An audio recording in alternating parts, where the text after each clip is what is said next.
నమస్తే. నేను Sahiti. Internationally certified yoga trainer and nutritionist. ఈరోజు ఎల్డర్స్‌కి 50 ఏళ్ళకి ఎక్కువ ఉన్న వాళ్ళకి ఎలా చేసుకోవాలి చైర్‌లోనే కూర్చొని చూపిస్తాను చూడండి. మీరు వాకింగ్ కూడా ఎలా చేయాలంటే, ఇప్పుడు ఒకేసారి గంటలు గంటలంటే ఏం హెల్త్ ప్రాబ్లమ్ లేదు. మీరు మంచిగా ఉన్నారంటే 100% regular yoga half an hour తీసుకోండి. ప్రాణాయామం ప్రాక్టీస్ చేయండి. Normal regular way of walking 1 hour compulsory ఉండేలా చేయండి. అయన్నిటితో పాటు ఇట్లాంటివి ప్రాక్టీస్ చేయండి. లేదు మీరు చాతనవ్వట్లేదు. కొంచెం ఎక్కువ ఏజ్‌లో ఉన్నారు. 70 క్రాస్ అయిపోయారు. లేదు కొంచెం అంత వాకింగ్స్ కానీ, యోగా కానీ అన్ని రకాల ఆసనాలు చేయలేననుకుంటే ఇవి చేయి. మీరు 60 అబోవ్, 50 అబోవ్ ఉంటే మాత్రం ఇవన్నీ హ్యాపీగా చేసుకోవచ్చు. మిగతాయి చేస్తున్న ఇవన్నీ చేసుకుంటా ఉండండి. ఉన్న దగ్గరే మీకు మంచిగుంటది రిజల్ట్ కూడా. సో, స్లోగా ఫస్ట్ చాలా స్లోగా కాలుతో స్టార్ట్ చేద్దాం. స్లోలీ టోస్ అప్ అండ్ చాలా స్లోలీ డౌన్. మళ్ళీ టోస్ డౌన్. Toes down. ఇదొక 5-10 రౌండ్స్ తీసుకోండి. 10 రౌండ్స్ తీసుకోండి. ఎందుకంటే ఇది బాగా రిలాక్సింగ్ ఉంటది. చాలా మంచిది. Slowly centre. ఇప్పుడు స్లోగా ఇలా తీసుకోండి. మడమల మీద. Slowly centre. మళ్ళీ స్లోలీ బ్యాక్. 10 రౌండ్స్. ఇది కూడా అంతే స్లోగా. ఇప్పుడు స్లోలీ సెంటర్ తీసుకొని లిఫ్టింగ్ తీసుకోండి. Right leg up. Centre. Spine ఒక్కటి స్ట్రెయిట్ ఉండేలాగా చూసుకొని వెనకాల ఆనించుకున్నా సరే, ఇప్పుడు మీరు కంఫర్టబుల్‌గా కూర్చున్నా సరే, కానీ కొంచెం స్పైన్ ఒక్కటి స్ట్రెయిట్ ఉండేలా చూసుకోండి. Right leg straight, left leg straight. ఇది నీ స్ట్రెంథెన్ చేయడానికి కాఫ్ మజిల్స్ దగ్గర మంచిగా స్ట్రెచింగ్ వస్తది కదా మనకి. చాలా మంచిది. సో, ఇదంతా కూడా ఒక 5-5 రౌండ్స్, 10 రౌండ్స్ తీసుకోండి. ఇప్పుడు స్లోలీ చేతులు ఫార్వర్డ్ తీసుకొని, స్లోలీ అప్ అండ్ డౌన్ తీసుకోండి. ఎందుకంటే ఇవన్నీ చాలా ఇంపార్టెంట్ మనకి. మరీ మొత్తం ఇన్‌ఫ్లమేషన్ ఎక్కువ అవుతూ ఉంటది జాయింట్స్‌లో. లేకపోతే అసలు కదలడం లేక బాగా జాయింట్ పెయిన్స్, మోకాలు నొప్పులు, నడుము నొప్పులు అన్ని రకాల పెయిన్స్ వస్తా ఉంటాయి. హ్మ్. స్లోగా సెంటర్. స్లోలీ రొటేషన్స్ తీసుకోండి. Slowly reverse direction. Slowly center తీసుకోండి. Slowly relax. చాలా స్లోగా side 1 center. 2 center. Very gentle తీసుకోండి. 3 సెంటర్. 4 స్లోగా సెంటర్. మీకిట్లా బ్యాలెన్స్ నిలవట్లేదనుకుంటే ఇది అవాయిడ్ చేసినా ఓకే. ఇప్పుడు ఇంటర్లాక్ తీసుకొని హ్యాండ్స్ బ్యాక్ సైడ్ తీసుకొని చాలా స్లోగా forward. And very slowly back. Inhale. Exhale slowly forward. మళ్ళీ స్లోలీ బ్యాక్. మీకిట్లా బ్యాలెన్స్ నిలవట్లేదు అనుకుంటే ఇక్కడ హోల్డ్ చేసుకొని స్లోలీ చైర్‌ని హోల్డ్ చేసుకోండి. స్లోగా సెంటర్. మళ్ళీ వెరీ స్లోగా పైకి రండి. మళ్ళీ ఇన్‌హేల్. Exhale forward. ఇది కూడా ఒక 10-20 రౌండ్స్ తీసుకోండి. తీసుకున్న తర్వాత స్లోలీ హ్యాండ్స్ అప్ తీసుకొని స్లోలీ స్టార్ట్. 1 2 3 4 స్లోలీ 5. ఇప్పుడు స్లోలీ సైడ్. 1 తర్వాత ఆసన్ and open. 2 stretch. 3 stretch.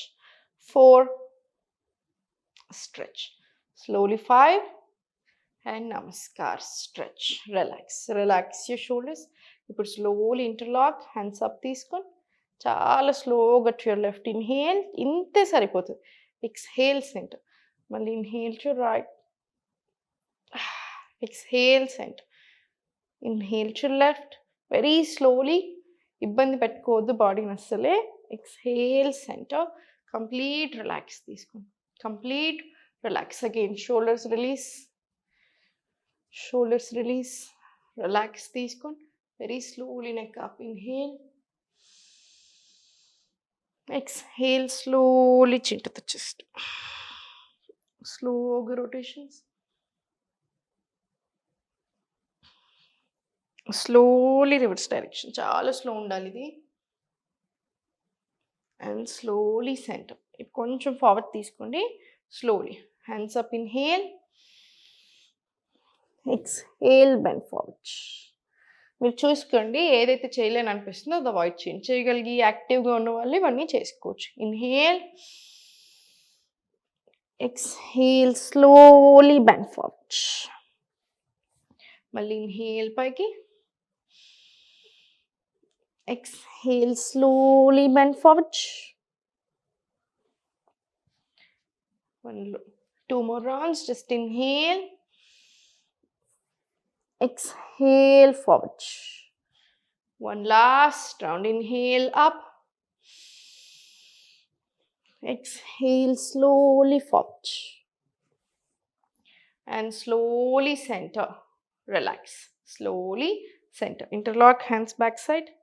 Hands backside తీసుకోండి, very good. Slowly forward and back stretch తీసుకోండి. హాయిగా అనిపించాలి, మనకి ఏది కూడా ఇబ్బంది అనిపించకూడదు. మళ్ళీ స్లోలీ బ్యాక్, మళ్ళీ స్లోలీ, ఎందుకంటే మరీ మూమెంట్ లేకపోతే బాడీలో ఆ టైట్నెస్ ఎక్కువ అయిపోతుంది. మళ్ళీ మంచిగా అనిపించదు, మన బాడీకైనా మంచిది కాదు, మనకైనా మంచిది కాదు. సో జస్ట్ కూర్చున్న దగ్గరే చిన్న చిన్న స్ట్రెచెస్ తీసుకుంటూ ఉండండి. కూర్చున్న దగ్గరే ప్రాణాయామం మీరు రోజుకి 2-3 సార్లైనా చేసుకోవచ్చు, చేసుకోండి, చాలా చాలా మంచిది కూడా. మీరు సపోర్ట్ తీసుకున్నా సరే, స్ట్రైట్గా కూర్చోగలిగితే స్ట్రైట్గా ముందుకు కూర్చున్నా సరే. లెఫ్ట్ హ్యాండ్ చిన్ముద్ర, రైట్ హ్యాండ్ విష్ణు ముద్ర తీసుకొని right nostril close, inhale left, close, exhale right, మళ్ళీ inhale right, close, exhale left. ఇది ఒక 10 to 20 రౌండ్స్ వచ్చేలా చూడండి. అంటే కంటిన్యూస్లీ 5 minutes కూడా తీసుకోవచ్చు. మార్నింగ్ తప్పకుండా చేసుకోండి, లేచాక నైట్ పడుకునే ముందు కూడా చేసుకోండి. అండ్ ముద్రాస్ చేసుకోండి, ప్రాణ ముద్ర చేసుకోండి, మనకి జాయింట్స్కి మంచిది, ఇమ్యూనిటీ పెంచడానికి మంచిది. లాస్ట్ 2 fingers ఇది. స్లోలీ అప్, ఒక 5 to 10 minutes. మీకు గుర్తొచ్చిన ప్రతిసారి మీరు జస్ట్ నార్మల్ కూర్చున్నప్పుడు కూడా ఈ పోస్చర్ పెట్టుకొని కూర్చోవచ్చు. మీరు ఓం చాంటింగ్ తీసుకోవచ్చు, ఓం నమః శివాయ చాంటింగ్ తీసుకోవచ్చు. అంటే ఓం ఓం ఇలా మీ మైండ్కి మంచిది, మీ బాడీకి చాలా చాలా మంచిది. సో చూసారు కదా, ఇవన్నీ చక్కగా ప్రాక్టీస్ చేసుకోండి. మీకు ఏదైనా ఇబ్బంది అనిపిస్తే అది అవాయిడ్ చేసేసేయండి. ప్రాణాయామం మాత్రం ఖచ్చితంగా ఉంచుకోండి, మీకు చాలా చాలా బెనిఫిట్ అవుతుంది. ముద్రాస్ ప్రాక్టీస్ చేసుకోండి. మీ పేరెంట్స్కి, మీ గ్రాండ్ పేరెంట్స్కి రీల్ షేర్ చేయండి, జాగ్రత్తగా వాళ్ళతో చేపించండి. ఓం నమః శివాయ.